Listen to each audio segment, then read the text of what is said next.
বন্ধু সুন্দর হলেন রাধাকৃষ্ণ মিলিত মহাবিগ্রহ সাঙ্গপাঙ্গহীন নবগৌরাঙ্গ। পূর্বোক্ত কীর্তনে ছিল ওই শ্রী গৌরাঙ্গ ভঙ্গ সাঙ্গ উপ অঙ্গ খক্ষণ খাঙ্গমা। তিনি ব্রজলীলা গৌরলীলার সর্বসমষ্টি শক্তি সম্পন্ন অভূতপূর্ব অভিনব মহাবতার। তিনি সাক্ষাৎ হরিনাম। হরিনাম প্রভু জগৎবন্ধু। তিনি একমাত্র পুরুষ।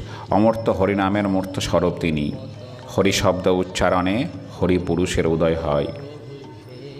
অর্থাৎ কেবল হরি শব্দ উচ্চারণে পৃথিবীতে হরি পুরুষ উদিত হন। বর্তমানে কলির সম্পূর্ণ অসহায় জগৎজীবের একমাত্র দরদী ও মরমী বন্ধু তিনি।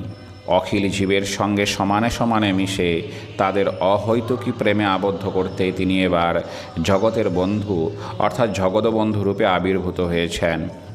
তিনি কলিজীবের অন্তিমের বন্ধু।